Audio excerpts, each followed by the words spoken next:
Hi guys, I'm live. How you guys doing? I just thought I would do a guitar lesson with you guys. I have a couple things I want to cover, and maybe join me if you like. I forgot my necklace. Oh well. Dang, what am I without my necklace? First of all, I'd like to do specifically the long solo to Junkie that I've been doing, and I didn't really have it right until tonight. That's a rhyme, by the way. Something was bothering me about it, and I kept egging myself about it, and I finally went back to the CD again and found out what he really does. And I had it off all this time, but not by that much, but by a little bit. Enough that if I do another take of it, you guys are going to think that's all I'm doing on my channel is Junkie. So rather than do that, I'm just going to show you personally what the lick is. So it's in lieu of doing the whole thing all over again and doing a fourth take, just to show that I can do the lick right. You might not even know the difference, and plus my version might be just as good. So I'm just going to opt for doing a lesson about it, and then maybe throw in a few other things in the lesson too, instead of just having to do Junkie all over again because of this little thing. Okay, thank you. Okay, let's do the whole song though, Junkie, up until the end of the fast solo. So he does a thing in D major.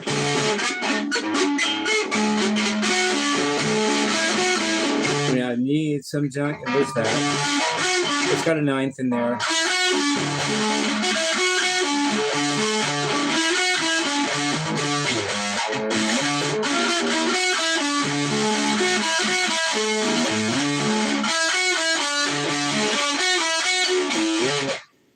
I should have done that on the take. I should have done that, but I didn't. But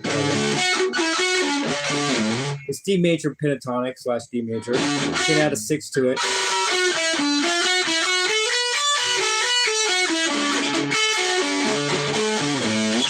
And then he does the thing where he has faces of rec. That just goes down to C major, which is then makes it D mixolydian, doesn't it? Right?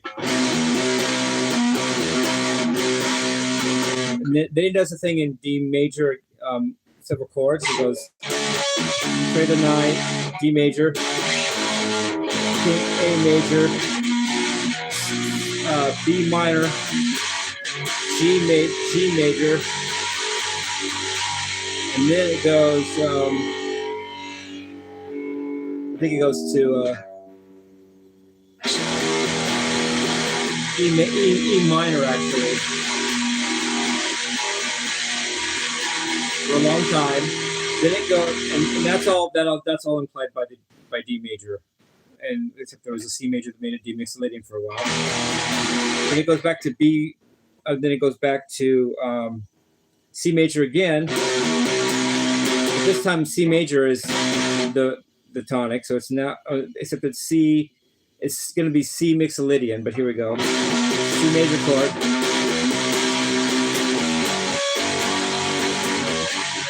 That actually makes it C major, and then it's falling apart. Sung the whole time. That goes to B flat major, which then makes it C mixolydian after all. And then he shifts to C sharp mixolydian. To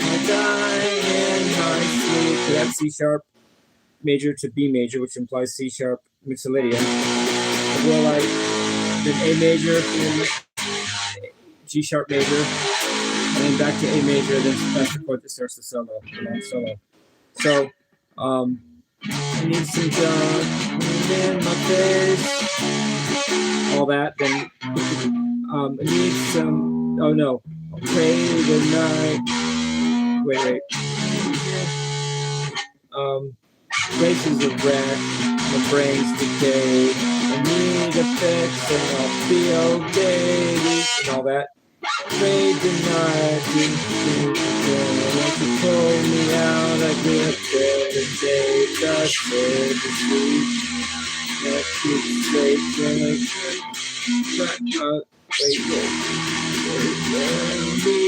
oh yeah, cancel fate, I need some help, I'm falling apart. That's the B flat major that implies C mixolydian at the time. till I die. Now C sharp, which implies C sharp mixolydian in my sleep. That's the B major that goes with C sharp mixolydian, like I said. And live in the streets in agony. That's just A stuff. Now I'm in A major, or A major 7th, and I'm going to run through the solo. This is really cool, guys. So he starts with this. He goes, some of the noises on the guitar. He goes.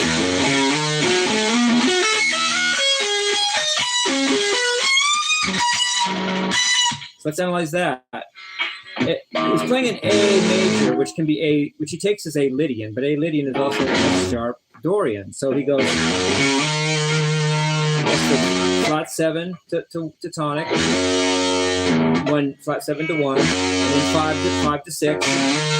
That's all within F sharp Dorian. That's F sharp to A to B, which is an F sharp minor pentatonic or F sharp Dorian. Now that sets up the lick he likes to do. It's good. In this case, in F sharp, he does a lick that is a F sharp minor 7th with arpeggio with a 4 below the root. So the 4 below the root in this case is B, then F sharp, then A, C sharp, E. That's his lick. He likes that lick. So it's that, and then he slides up to F sharp. That's the root of it. So B, F sharp, A, C sharp, E. That is a F sharp minor 7th with an added flat 4 with an added 4 beneath the root, which implies an F sharp minor pentatonic scale. Because if you take an F sharp minor 7th and add the 4th, you get a minor 7. You get a minor pentatonic on whatever note whatever the root is. So it's F sharp minor pentatonic disguised as this lick. And he goes to F sharp. That's 1 5 2 note wise. Then he goes. Now F sharp Dorian implies G sharp Phrygian, and Phrygian implies minor 7th or minor triad. So then he plays that's a G sharp minor triad, which is perfectly legal because that's the Phrygian mode of F sharp Dorian. Then he goes. That's in the F sharp. That's in the G sharp minor pentatonic box, which is okay because, like I said, an F sharp Dorian implies an F sharp minor pentatonic and a G sharp minor pentatonic, and you're within bounds of that. So again.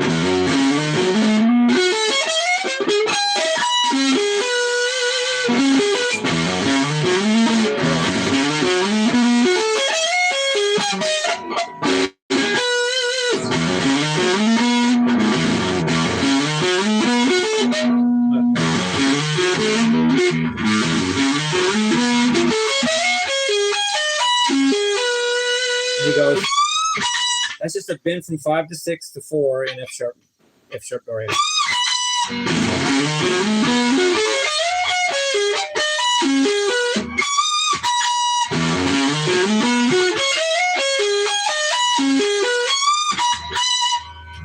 The second take, slightly different, but starts out the same.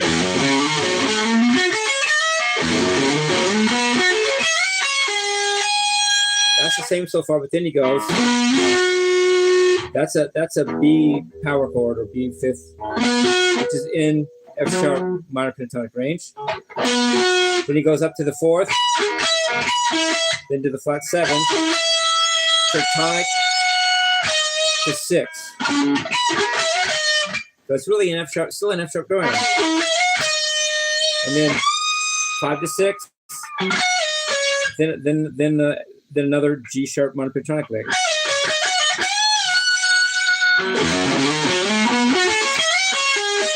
Sorry.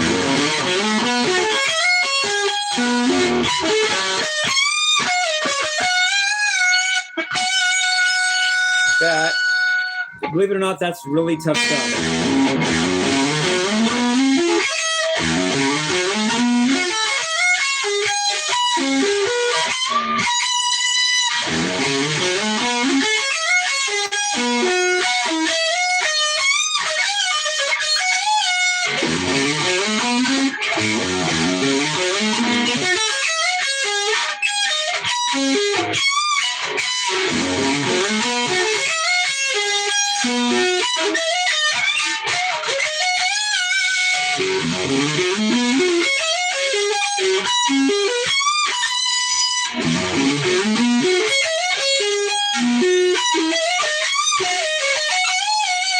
Okay, I just love that.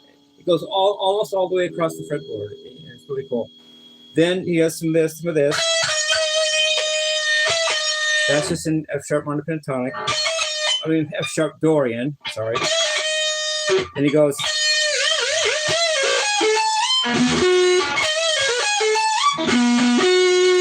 So that's just a F sharp Dorian lick. No, sorry.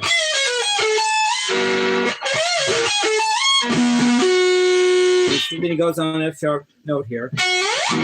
Then he goes to C sharp minor pentatonic, but that's okay because there's an F sharp, and F sharp Dorian has F sharp minor pentatonic, C sharp minor pentatonic, and G sharp minor pentatonic in it. So he's playing C sharp minor pentatonic. That's all C sharp minor pentatonic. Then he goes.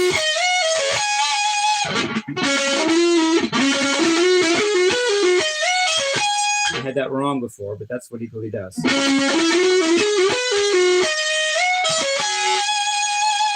It's back in the F sharp Dorian there, where it already is the F sharp Dorian because C sharp minor pentatonic is in F sharp Dorian.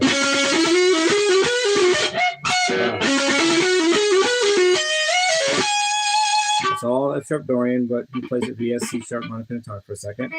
Then he goes like this.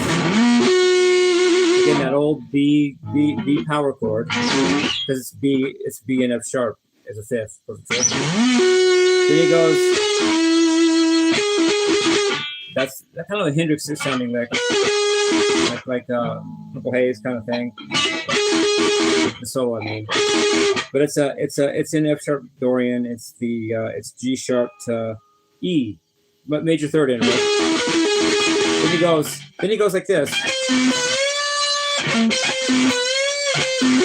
had that all wrong. I went like not true. First, it's the octave of the perfect fifth of the tritone from C sharp, which is C.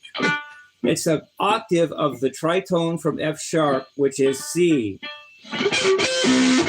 Octave of C. C is the tritone in F sharp Dorian. C is the tritone from tritone away from F sharp is C. So he plays the octave of C. C and its octave, I mean. And then he goes. That's just 4 to 5 in F sharp. It's B to C sharp. You can do it all over the place. You could go. Not that bad. I had it worse when I did. I had it wrong though. Then he goes. Dive low on the E and the low E. Sounds cool, doesn't it? Then he goes. I had that wrong too. I was wrong on that. This is another perfect fifth, which you've already seen. Have you seen that already? Yeah, you saw that when I went. Look at that. That's the same. It's a perfect fifth. It's C sharp perfect fifth, which is C sharp and G sharp, and that kind of jives with the G sharp minor pentatonic, which is part of F sharp Dorian, like I keep saying. So it's downward though. It goes. Then he goes. Plays way up here. He plays G sharp as the root of the G sharp minor pentatonic scale, which is part of F sharp Dorian. Then he goes all the way down 2 octaves, and he starts spinning it up from G sharp to whatever he goes, maybe up to B or something.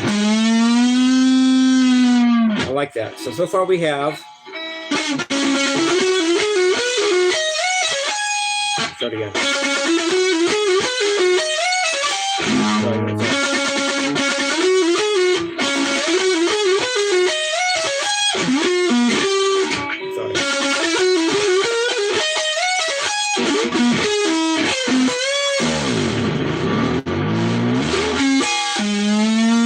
That's it so far.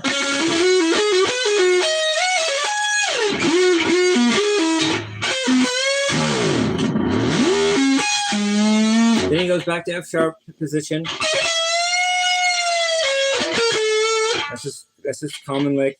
Well, not that common, but it's a perfect fourth, major third, minor third. Kind of look at it. Sounds dramatic there.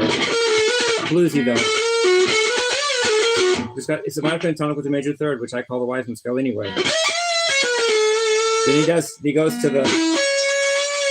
That's the flat 7 to 5. It's a weird interval, but still part of the F sharp Dorian. Now he's playing the major 6 in an octave, which is cool. It's a cool little dissonance.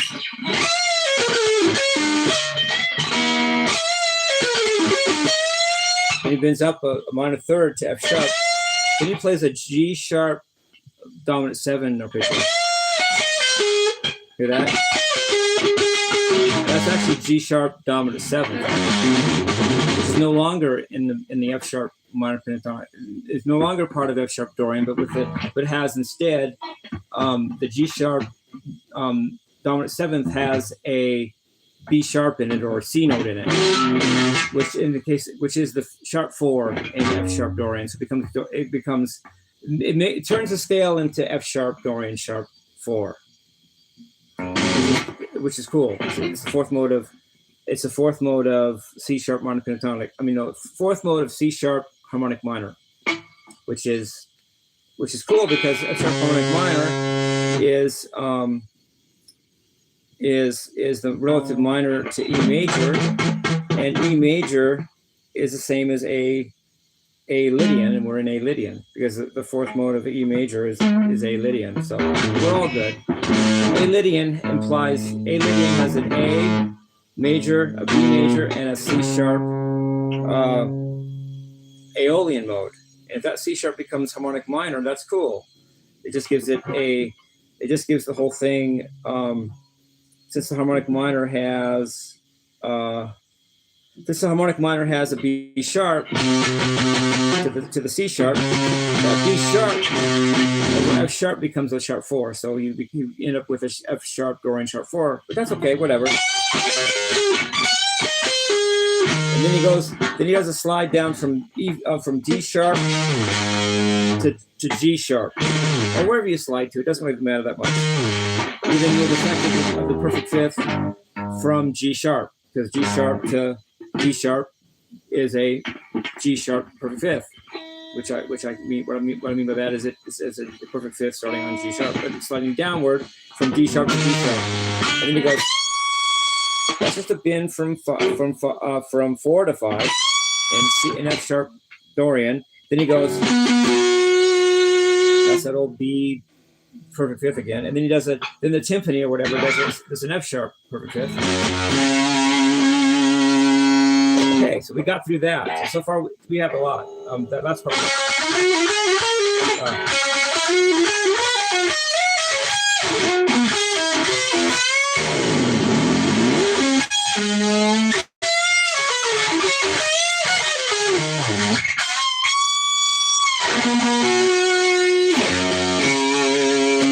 So now we're on the third hard part, if you're calling this hard, which I do. Now, again, you're going to be an F sharp Dorian, but you can play around G sharp minor pentatonic. He's going to do that. He's playing a G sharp minor pentatonic like here. Watch this. He goes. And he goes to the next set of strings. Think eruption, you know. Wait. Okay. Wait, sorry. Oh.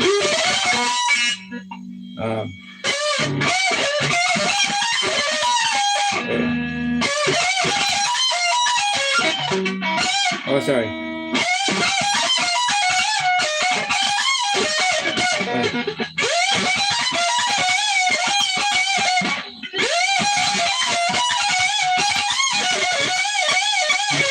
Like we do interruption, only this is G sharp pentatonic, minor pentatonic. So here we go.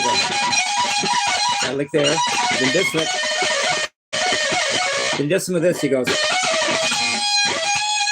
So that's all. If you take all that by itself, it becomes G sharp Phrygian, which it is.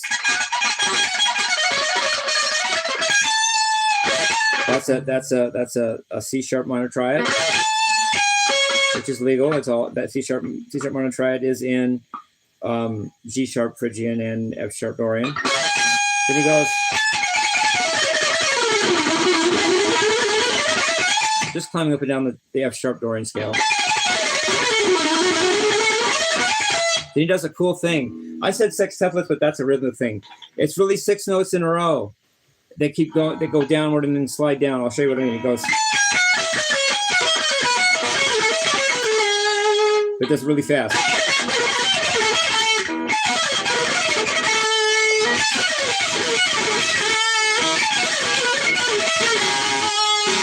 I like that.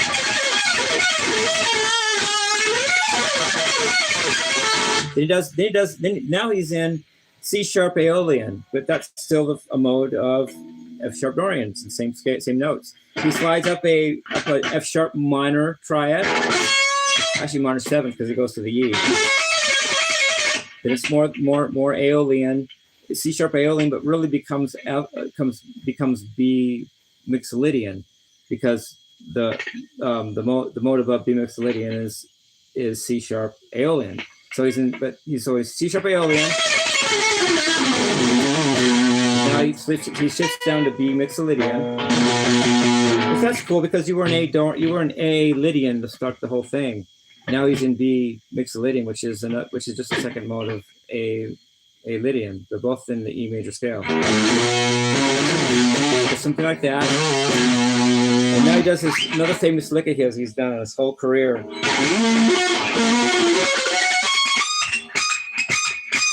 It's perfect fifth time.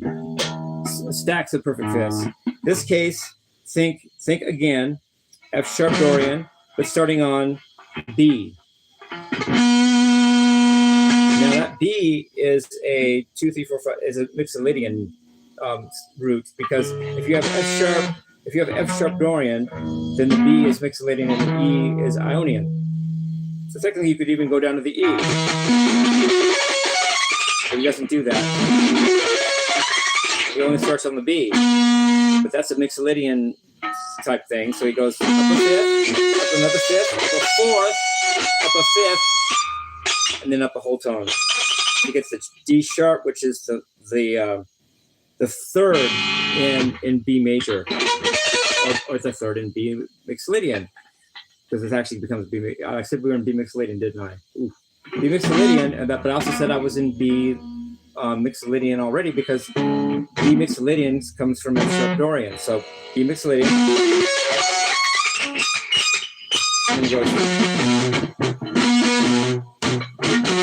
And that's a B thing, power chord.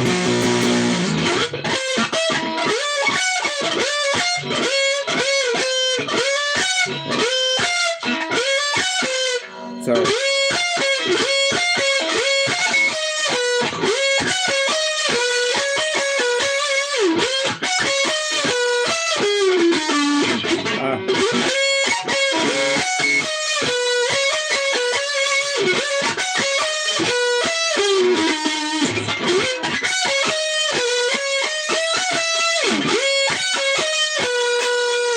Just B major pentatonic.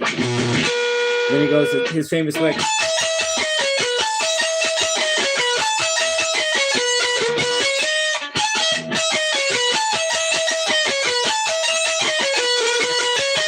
I'm not going to get into the rhythm of that, but it's a cool thing.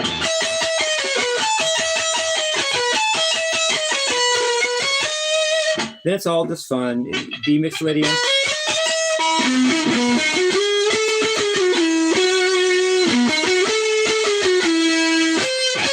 Sorry.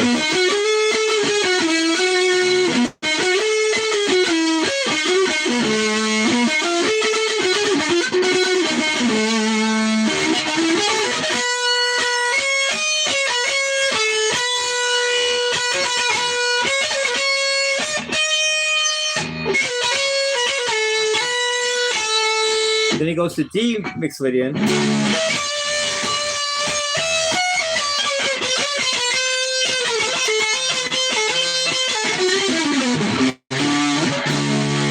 Goes back to the Junkie intro type chord. All that. So he's in D Mixolydian.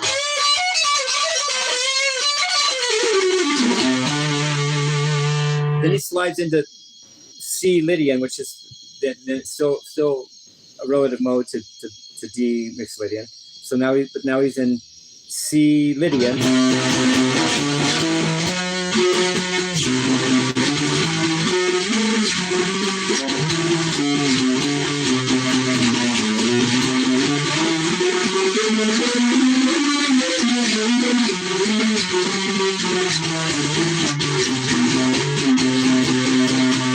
So that's octave sliding around in C Lydian.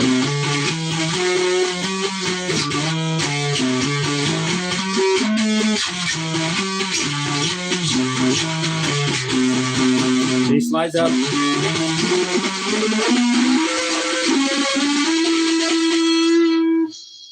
Yeah, that's correct.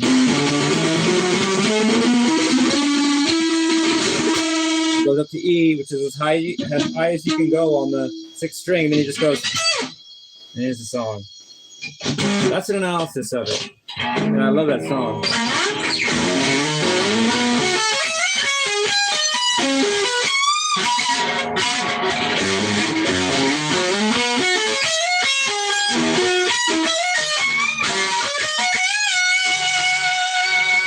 I love the intro, I love this part.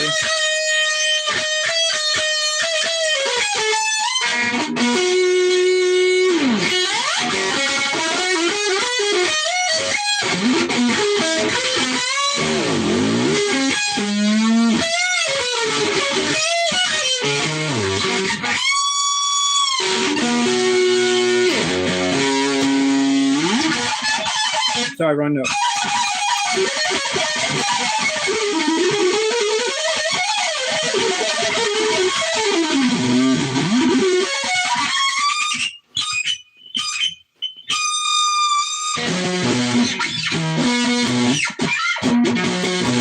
So that's the real note. That's the real deal. What he does.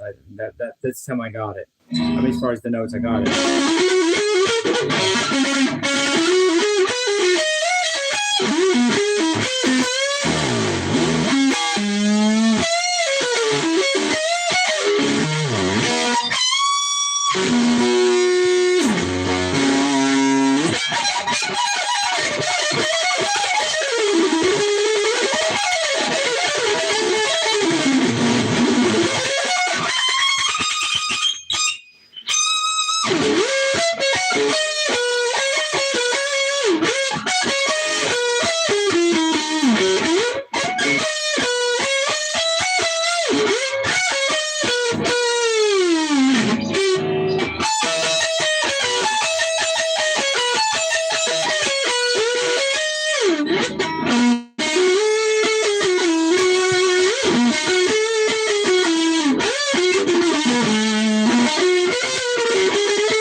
And so forth.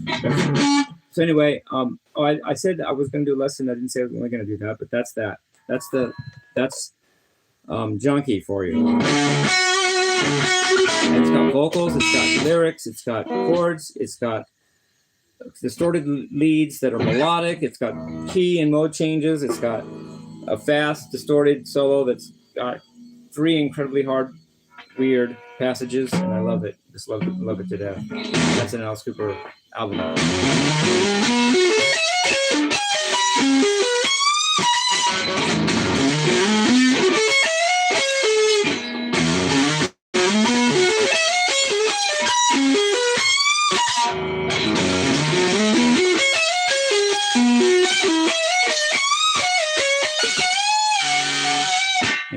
And then I did a jam where I called it Exotic Screams, where I just did improvisations of that kind of thing, with my own things, though, of course.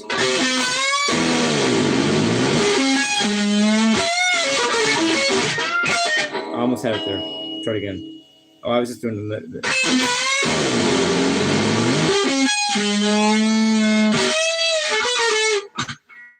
come on.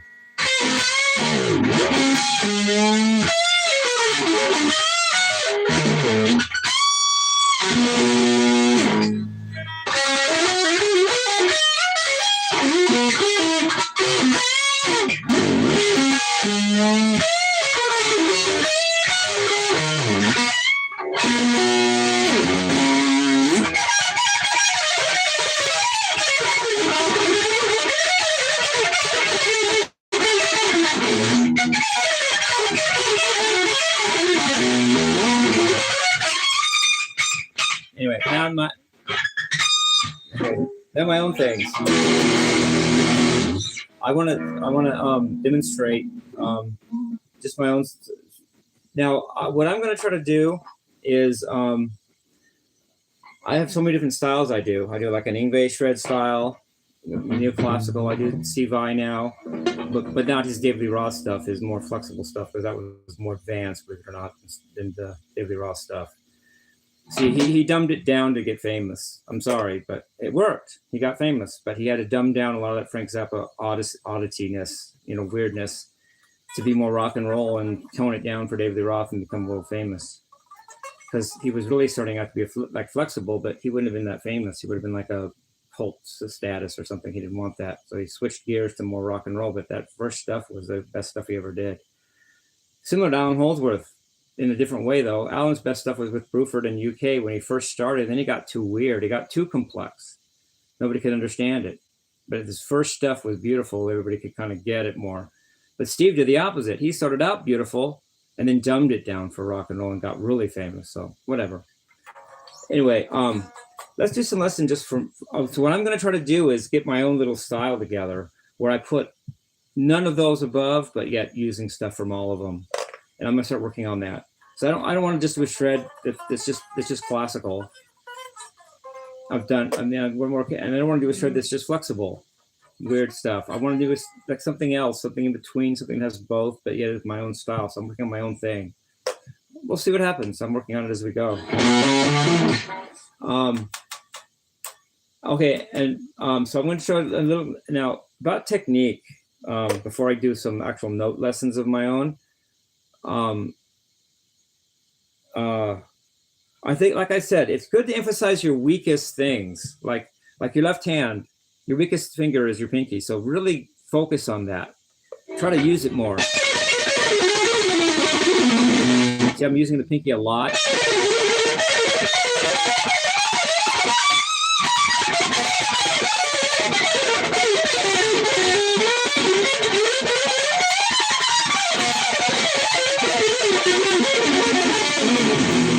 Really digging with the pinky. It has a different sound than just monkeying with the three fingers. It just sounds different. Don't be afraid to bend with the pinky. There's that. Then the second thing is that there's the pick strokes. There's down and there's up. I want you to really focus on upstrokes because that tends to be the weakest stroke, but really meditate on the upstroke first and then meditate on the downstroke and put the two together. Don't just be a downstroker and then forget the upstroke. Meditate on the weak thing, which is the upstroke.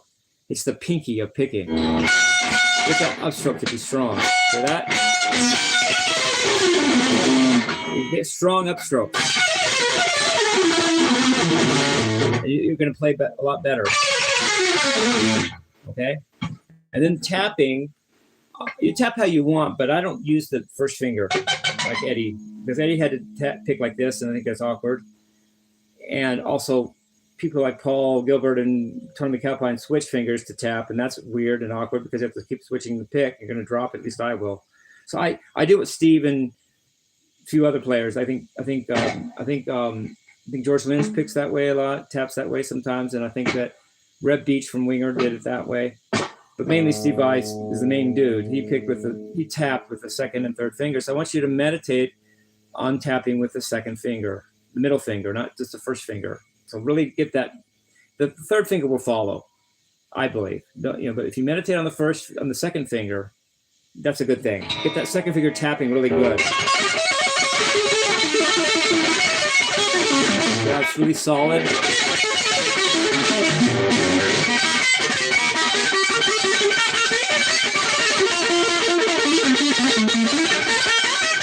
It's not hesitating and it's not weak. Work on that. Then combine all three of those, meditate on it, go to sleep, whatever. And it really will help your technique to meditate on and focus on your weaknesses, and that'll help you get better as a player. And it has for me. Now, as far as my little theories on notes and stuff, we'll see where it goes. First, I want to show the little bit about the harmonic minor and the harmonic major being negative harmonies of each other. Let's work on that. I said it wrong a little bit on the video that I was talking on the road, and I didn't say it very well. In fact, I said some things that sounded confusing, and someone was like, what the heck is he talking about? He was probably true. But let me do it now. So let's say take the high first string, E, divide it 2 octaves, so you got from open to 12 and from 12 to 24. So from 12 to 24, I'm going to do the up part and then from the 12 down to the open, I'm going to do the bottom part that are going to be mirror images or negative harmonies of each other, and you're going to see what's going on. So let's do a E harmonic minor starting from the 12th fret going to the 24th. So we got that's E harmonic minor.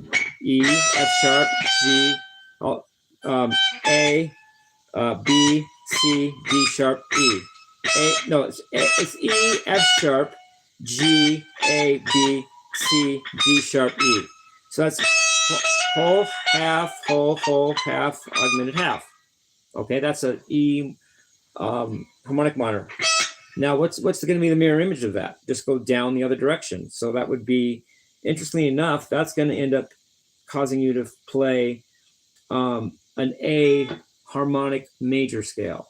Let's see why that's true. First of all, let's go to A, play an A harmonic major. Wait, let's do that again. Wait, A harmonic major. Wait, downward. Wait, no, I'm not didn't do that right. Wait, let me see. Wait, go down.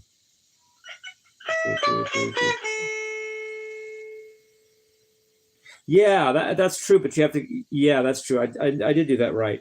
Okay, I'm playing A harmonic major. Yeah, that works.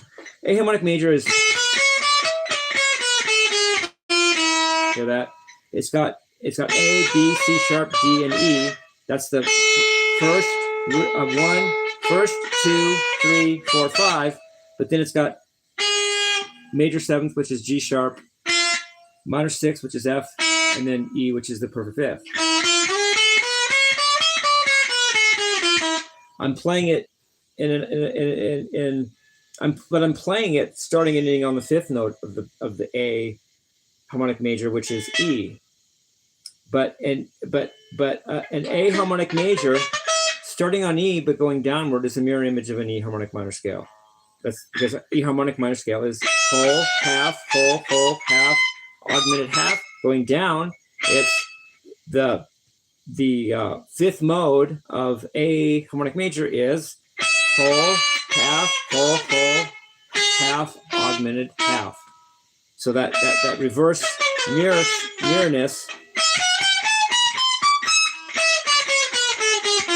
shows that the mirror image of an E harmonic major scale is the 5th mode of an A harmonic. No, the mirror image of an E harmonic minor scale is the 5th mode of an A harmonic major scale. So that tells you that the negative harmony of a harmonic minor scale is the 5th mode of a harmonic major scale. It turns out the opposite is also true. If I play an E harmonic major scale,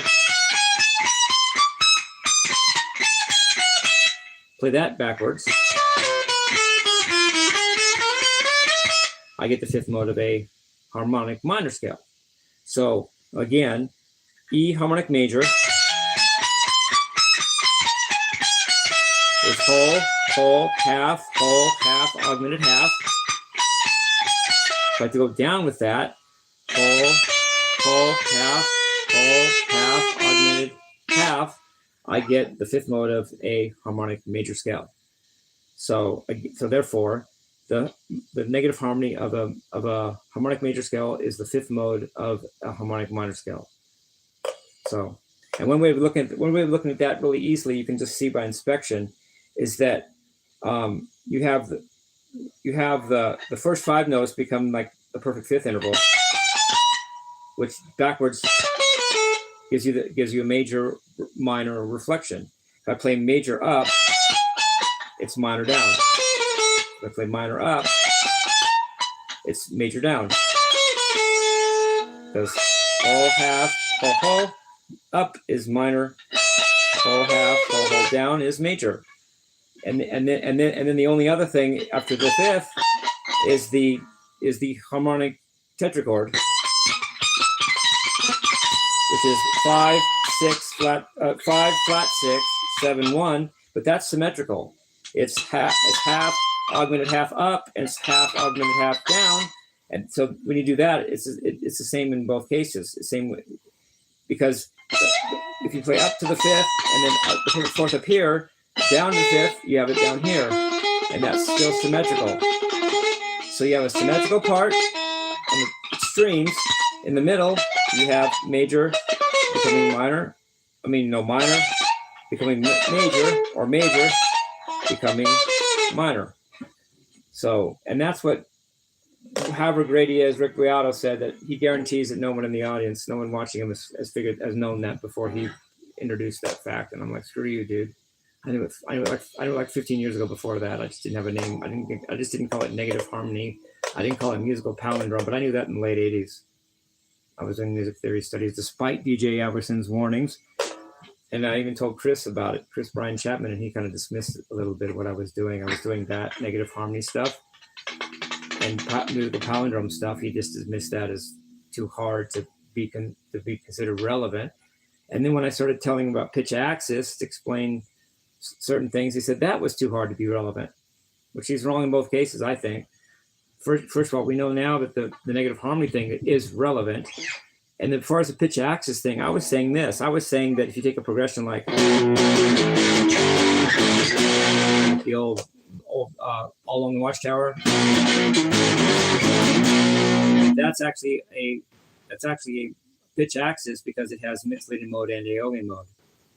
If I have A, B, C sharp, and they're all major, that's C sharp and B makes C sharp Mixolydian, and G major, A major makes B Aeolian. So it's an Aeolian, B Aeolian, B Mixolydian pitch axis thing. But he was saying that's too hard to be true or relevant. But I don't think so. G major to A major implies B Aeolian. A major to B major implies B Mixolydian. So it's a B Mixolydian Aeolian pitch axis. And it occurs all the time in music. That the three chords. Chris was saying, no, just think of it as three chords a whole tone apart. And I'm like, no, I like my version better. But you guys, peace, love, and rock and roll.